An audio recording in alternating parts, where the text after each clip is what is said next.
ይግቡ በ45000 ካሬ ሜትር ላይ ወደ ተንጣለለው የፊሶን ሪል ስቴት እንኳን ደህና መጣችሁ። ቤቶቻችን ተጠናቀዋል። ይምጡና ይረከቡ።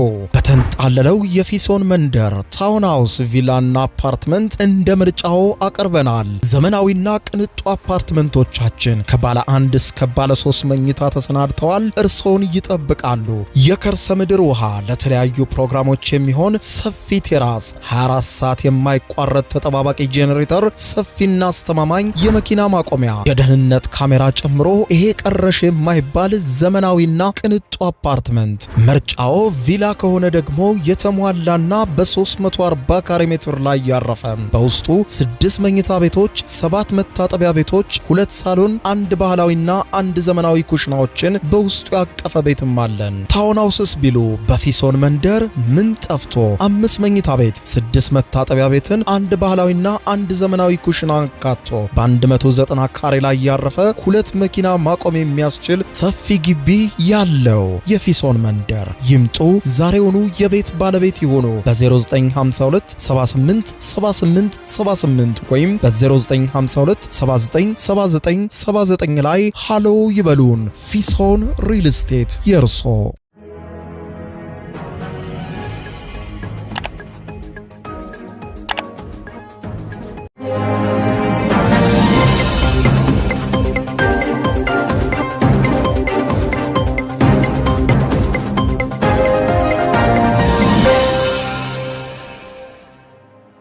ጤና ይስጥልኝ ክቡራትና ክቡራን የዩቲዩብ ቻናል ቤተሰቦች፣ አመሻሹን የተሰሙ ሰበር መረጃዎችን ይዤ ቀርብ ያለው። በርከት ያሉ መረጃዎች ዩቲዩብ ላይ ሲጫኑ ቀድሞ ለእናንተ ማስታወቂያ መልእክት ወይም ኖቲፊኬሽን እንዲደርሷችሁ የዩቲዩብ ቻናሌን ሰብስክራይብ በማድረግ የደወል ምልክቷን መጫን አትዘንጉ። ወደ ሰበር መረጃው ስናቀና ክቡራን አድማጮች፣ የአሜሪካና ኢራን ዓለምን ያመሰውን ጦርነት ይቋጫል የተባለ አዲስ ሰበር ዜና ማምሻውን ተሰምቷል። ይሄውም አሜሪካ ከዚህ ቀደም ከያዘቻቸው ግትር አቋሞቿ ገሸሽ በማለት በማይታመን መልኩ በኢራን ላይ ለዘመናት የጫነቻቸውን ማዕቀቦች ለማንሳት እንዲሁም ለዘመናት ገድባ ያቆየቻቸውን የያዘቻቸውን የኢራን በ100 ቢሊዮን የሚቆጠር ዶላር ሙሉ በሙሉ ለኢራን ለማስረከብና በምላሹ ኢራን ደግሞ የኒውክሌር ማብላላት ሂደቷን ለተወሰኑ ዓመታት ብቻ እንድትገድብ ለማድረግ እየተደራደሩና ስምምነቱ የመጨረሻው ደረጃ መድረሱን የሚያመለክቱ ዘገባዎች አሁን አመሻሹን በአሜሪካ መገናኛ ብዙሃን ወጥተዋል። ይህንን በተመለከተ የወጡት አዳዲስ ሰበር መረጃዎችና በመጨረሻ ሰዓት ሊከሽፍ የሚችልበት ነገር ካለ ደግሞ ፕሬዚደንት ትራምፕ በሰጡት መግለጫ ከባድ የሆነ የፈንጂ ዝናብ በኢራን ላይ ያዘንባለው 48 ሰዓት ሰጥቻለሁ። ይህንን ራሳችንን ዝቅ አድርገን የሰጠናቸውን ስምምነቶች ኢራኖች ካልተቀበሉ በስተቀር ከባድ የሆነ ቀውስ ይገጥማቸዋል ብለዋል።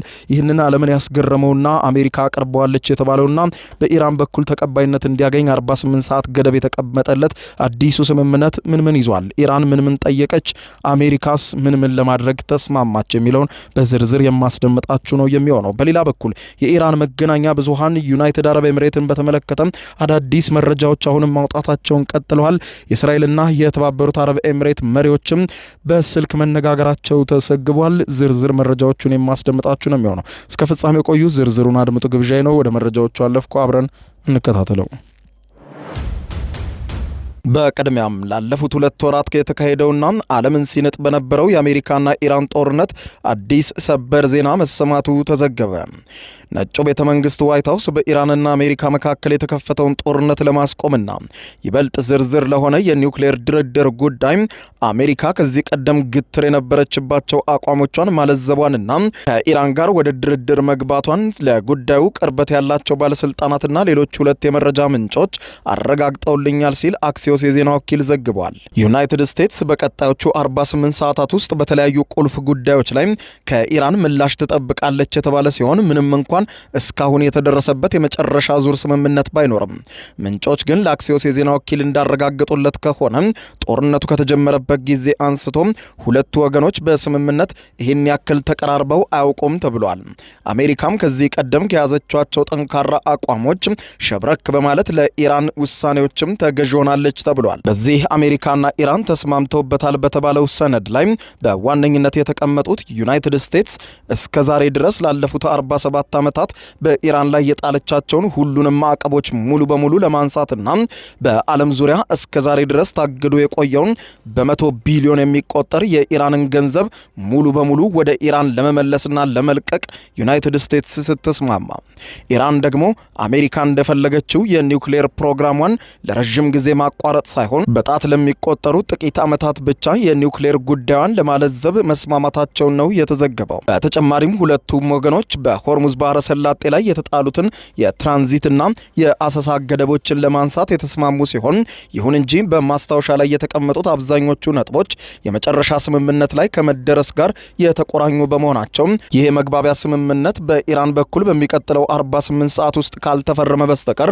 ጦርነቱ ዳግም ሊቀሰቀስ የሚችልበት እድል ከፍተኛ እንደሆነ ተዘግቧል። ከመጋረጃ ጀርባ በሚስጥር እየተደረገ ያለው ይህ ስምምነት የአንድ ገጽና የ14 ነጥቦችን በላዩ ላይ የያዘ መግባቢያ ስምምነት ወይም ኤምኦዩ ሲሆን በፕሬዝዳንት ዶናልድ ጄ ትራምፕ የሰላም መልእክተኞች ስቲቭ ዊትኮፍ እና ጃሬድ ኩሽነር እንዲሁም በተለያዩ የኢራን ባለስልጣናት መካከል በቀጥታና በአደራዳሪዎች በኩል እየተመከረበት 48 ሰዓታት ብቻ ቀርቶታል ተብሏል። ስምምነቱ አሁን ባለበት ቅርጽ በቀጠናው ያለውን ጦርነት ማብቃት የሚያውጅ ሊሆን ይችላል የተባለ ሲሆን የባህረ ሰላጤውን ክፍት ለማድረግ የኢራንን የኒውክሌር ፕሮግራም ለመገደብና የአሜሪካን ማዕቀቦች ለአንዴና ለመጨረሻ ጊዜ ከኢራን ላይ ለማንሳት የሚያስችል የ30 ቀናት ዝርዝር የድርድር ጊዜ መጀመሩንም ይናገራል።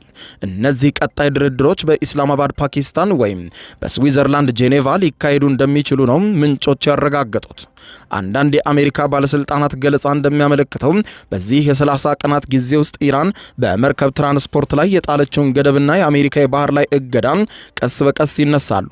ነገር ግን ድርድሩ ከከሸፈ የአሜሪካ ኃይሎች የባህር ላይ እገዳውን ዳግም እንደሚመልሱትና ወታደራዊ ጥቃቱንም በኢራን ላይ እንደሚጀምሩ ተዘግበዋል።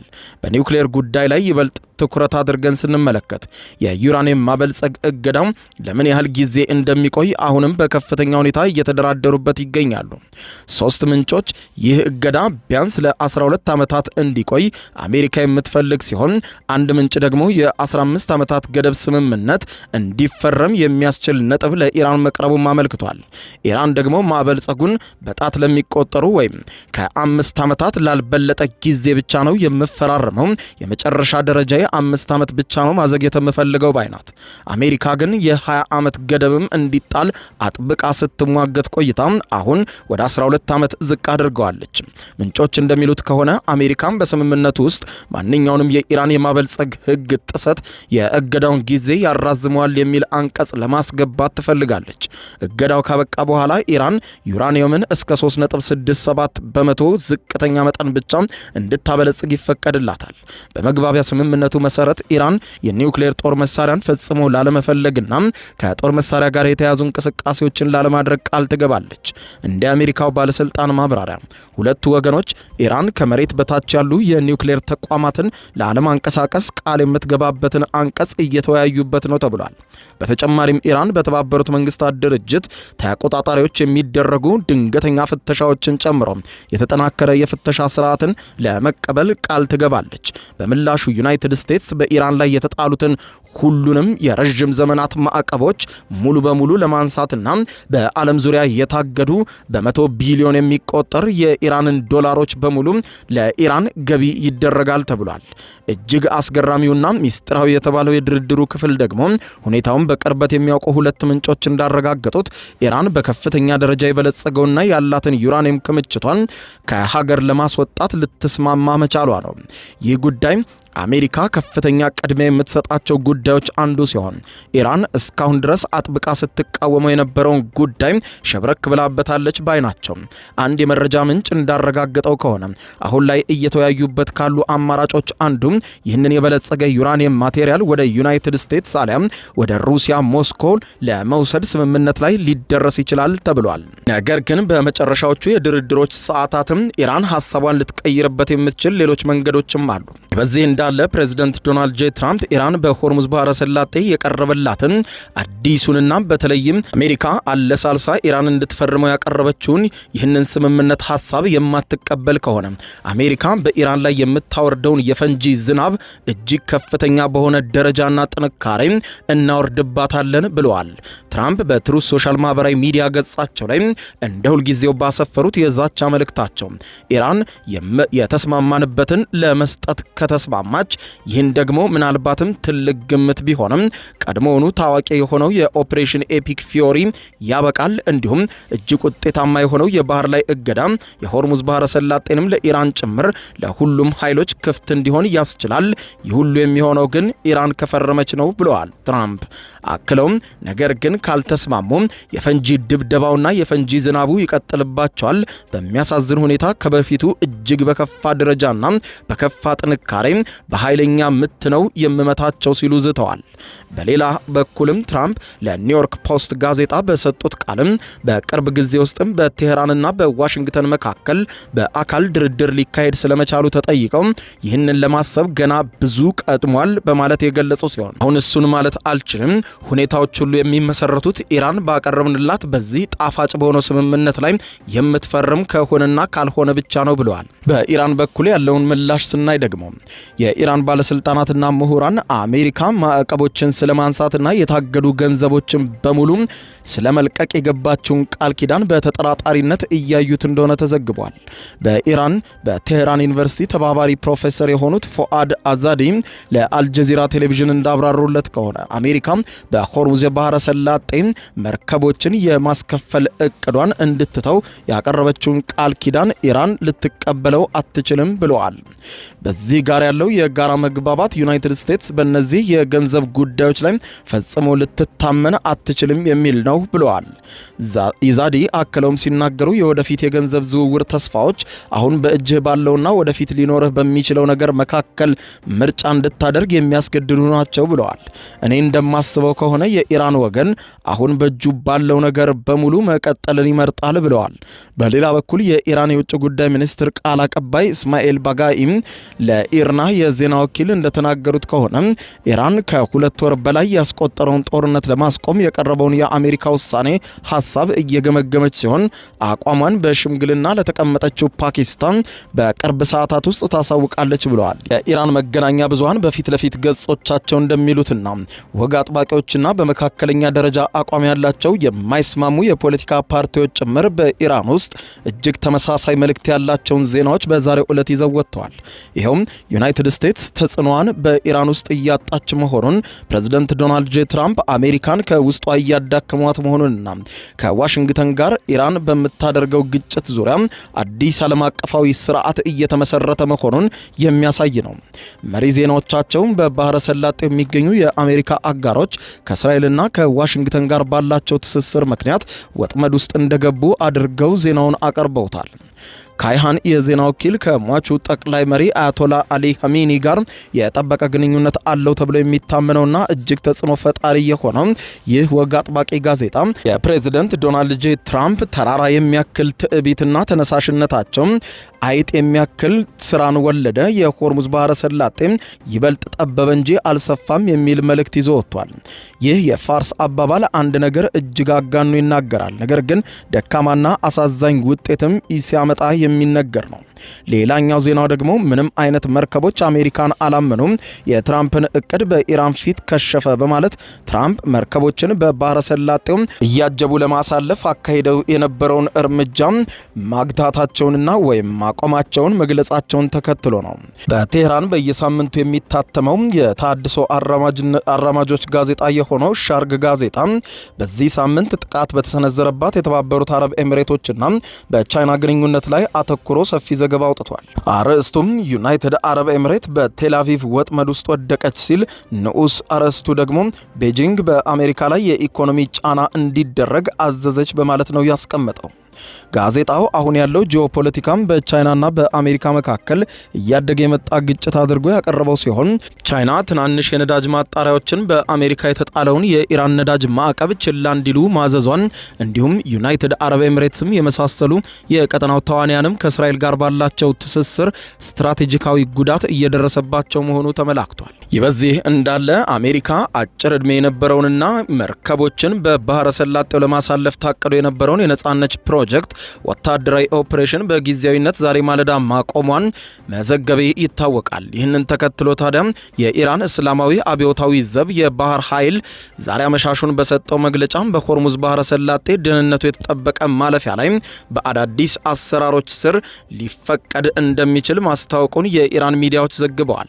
አሜሪካ ይህንን ተልእኮ እሁድ ዕለት የጀመረች ቢሆንም በሰላም ድርድሩ ላይ በታየ መሻሻል ምክንያት በሚል ይህንን ኦፕሬሽን ዛሬ ማለዳ በትራምፕ ትዕዛዝ ማቋረጧ ይታወሳል። የኢራን የባህር ኃይል መግለጫ እነዚህን አዳዲስ አሰራሮች ምን ያህል እንደሆኑ በግልጽ ባያስቀምጥም በፋርስ ባህረ ሰላጤና በኦማን ባህረ ሰላጤ ለሚገኙ የመርከብ አዛዦችና ባለቤቶች በሙሉ በኢራን ሕጎች መሰረት በውሃ መስመሩ ስለሚያልፉበት ሁኔታ ላሳዩት ትብብርና ትዕግስት ምስጋና እናቀርባለን ብሏል። ኢራን በሆርሙዝ የባህረ ሰላጤ ላይ ሉዓላዊነት እንዳላት ያወጀች ሲሆን በስትራቴጂካዊ የውሃ መስመር ለሚያልፉ መርከቦች ክፍያ ለመጠየቅ ማቀዷንም አስታውቃለች። በርካታ ዓለም አቀፍ መሪዎችም ይህ እቅድ በባህር ላይ ህገወጥ መሆኑንና አደገኛ ቅድመ ሁኔታ እንደሚፈጥርም አስጠንቅቋል። ኢራን በዚህ ጉዳይ ላይ የምታሳየው ግትርነት ጦርነቱን ለማብቃት የሚደረገውን የዲፕሎማሲ ግፊት አደጋ ላይ ይጥለዋል ብላለች። በኢራን በኩል በቄሽም ደሴት የደህንነት ሁኔታ የኢራን ግዛት ባለስልጣናት እንዳስታወቁት በስትራቴጂካዊ የኢራን ንብረት በሆነው ደሴት አካባቢ የተሰሙት ከፍተኛ ፍንዳታ ድምጾች ናቸው። የኢራን የአየር መከላከያ ስርዓቶች የስለላ ድሮኖች ለማክሸፍ በወሰዱት እርምጃ መሆኑን የኢራን መንግስታዊ የተማሪዎች ሚዲያ የሆነው ኢርና ዘግቧል። ሌላ በኩል ዓለም አቀፍ የፖለቲካ ተንታኞች እንደሚሉት አሜሪካ በኢራን ላይ ከከፈተችው ጦርነት ልዕለ ሀያላን ሀገራት ምን መማር አለባቸው በስፋት እየተነተኑ ነው። ከታላቁ ጨዋታ አንስቶ እስከ ቀዝቃዛው ጦርነት ድረስ ከዋናው ፍላጎት ውጪ የሆኑ የዳርቻ ግጭቶችን የታላላቅ ሀያላንን ፉክክር ይገልጹ ነበር። ዛሬ ግን እነዚህ እርምጃዎች የስትራቴጂካዊ ውድቀት ምልክቶች እየሆኑ መጥተዋል የሚለው የራሻው መገናኛ ብዙሃን ሩሲያ ቱዴይ ትንታኔ የዓለም ፖለቲካ የስፖርት ውድድር መሆኑ አብቅቶም ለህልውና ወደሚደረግ ቀዝቃዛና አስቸጋሪ ፉክክር ተቀይሯል ተብሏል። የጦርነትና የፖለቲካ ካፒታልን በዳርቻ ዓላማዎች ላይ አልፎ ተርፎም ለክብር ሲባል ብቻም በግዴለሽነት ማባከን ከእንግዲህ የጥንካሬ ምልክት ሳይሆን የውድቀት ማሳያ ሆኗል። ለልዕለ ሀያላን ሀገራት ውስጣዊ አንድነት ከምንም በላይ አስፈላጊ ነው። ኒውክሌር የታጠቀች ሀገር የትኛውም የውጭ ኃይል የህልውና ስጋት ሊሆንባት አይችልምም ተብሏል። ትክክለኛው አደጋ ያለው ከውስጥ ሲሆን አሜሪካ ብሔራዊ ደህንነቷን በማይመለከት ጉዳይ ላይ ሰፊ ሀብት ብታፈስም ኢራን ግን ጸንታ ቆይታለች ያለው የሩሲያ ቱዴይ ትንታኔ ውጤቱም ከንቱና ውድ ዋጋ ያስከፈለ ረቤለሽ ብሎታል። ይህ የአሜሪካን ዓለም አቀፋዊ ተጽዕኖና ታማኝነት በእጅጉ በመካከለኛው ምስራቅ ይጎዳዋል ያለ ሲሆን በአንጻሩ ቻይናን ባሞገሰው የሩሲያ መገናኛ ብዙሃን ዘገባ ቻይና የእነዚህን የዳርቻ ጦርነቶች ከንቱነት በሚገባ የተረዳች ትመስላለች። ቻይና ዋነኛ ጥቅሞቿ ላይ ብቻ በማተኮር ግዛቷን በሚመለከቱ እንደ ታይዋንና ደቡብ ቻይና ባህር ባሉ ጉዳዮች ላይ ብቻ ቆራጥ ወታደራዊ እርምጃ ለመውሰድ ተዘጋጅታለች ብሏል።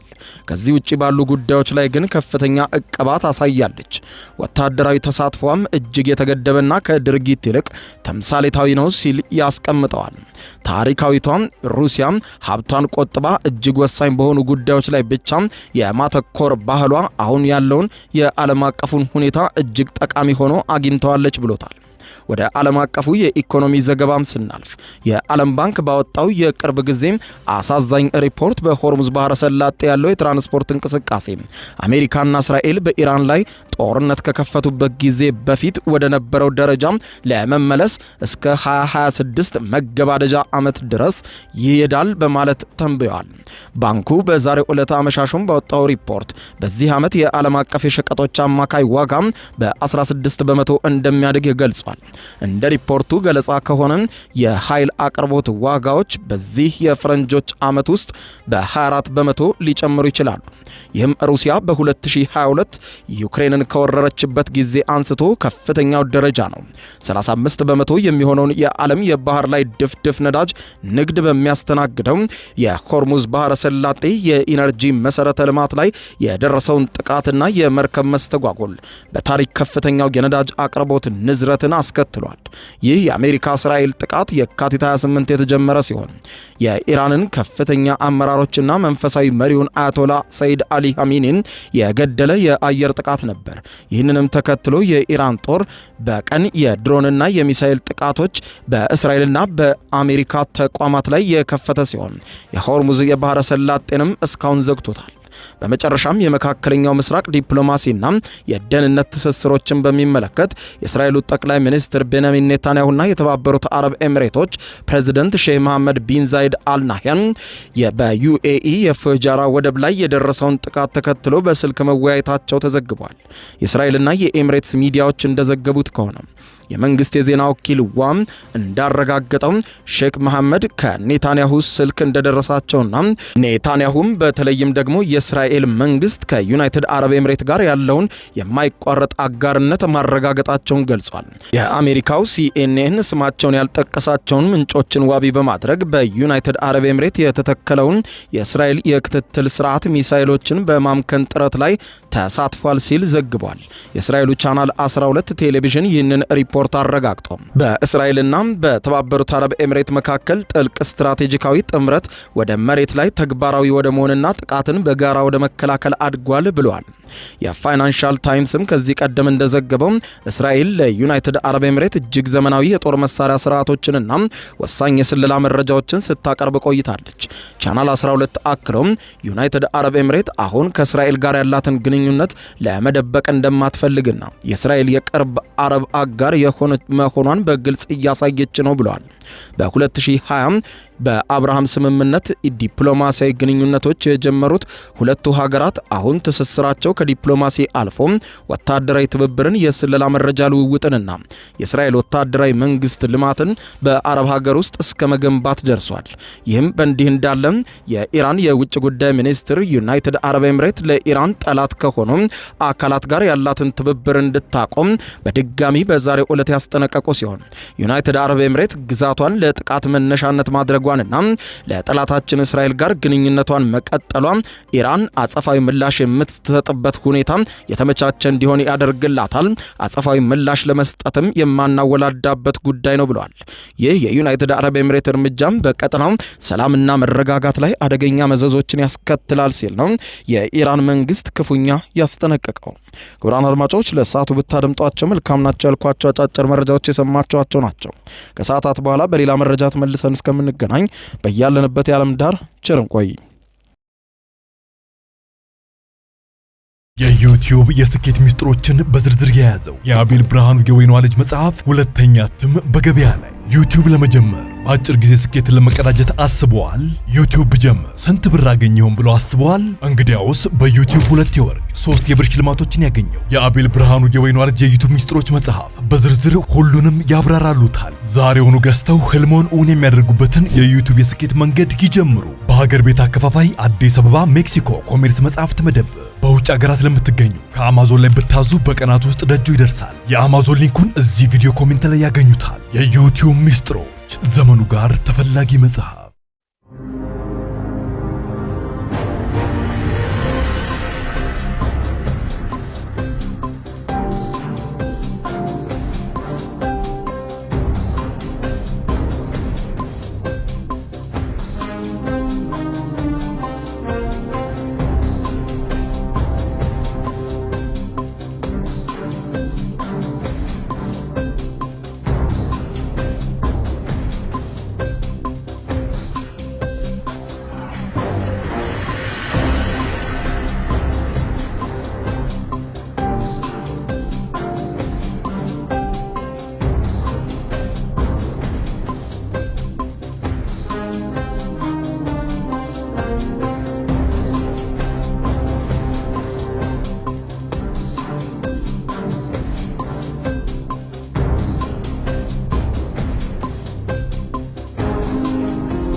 ይግቡ።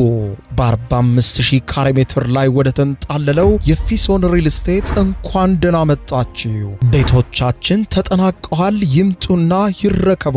በተንጣለለው የፊሶን መንደር ታውን ሃውስ፣ ቪላና አፓርትመንት እንደ ምርጫው አቅርበናል። ዘመናዊና ቅንጡ አፓርትመንቶቻችን ከባለ 1 እስከ ባለ 3 መኝታ ተሰናድተዋል። እርሶን ይጠብቃሉ። የከርሰ ምድር ውሃ፣ ለተለያዩ ፕሮግራሞች የሚሆን ሰፊ ቴራስ፣ 24 ሰዓት የማይቋረጥ ተጠባባቂ ጄኔሬተር፣ ሰፊና አስተማማኝ የመኪና ማቆሚያ፣ የደህንነት ካሜራ ጨምሮ ይሄ ቀረሽ የማይባል ዘመናዊና ቅንጡ አፓርትመንት። ምርጫው ቪላ ከሆነ ደግሞ የተሟላና በ340 ካሬ ሜትር ላይ ያረፈ በውስጡ 6 መኝታ ቤቶች፣ 7 መታጠቢያ ቤቶች፣ 2 ሳሎን፣ 1 ባህላዊና 1 ዘመናዊ ኩሽናዎችን በውስጡ ያቀፈ ቤትም አለን። ታውን ሃውስስ ቢሉ በፊሶን መንደር ምን ጠፍቶ 5 መኝታ ቤት፣ 6 መታጠቢያ ቤትን፣ 1 ባህላዊና 1 ዘመናዊ ኩሽና አካቶ በ190 ካሬ ላይ ያረፈ 2 መኪና ማቆም የሚያስችል ሰፊ ግቢ ያለው የፊሶን መንደር። ይምጡ፣ ዛሬውኑ የቤት ባለቤት ይሆኑ። በ0952 78 78 78 ወይም በ0952 79 79 79 ላይ ሃሎ ይበሉን። ፊሶን ሪል ስቴት የርሶ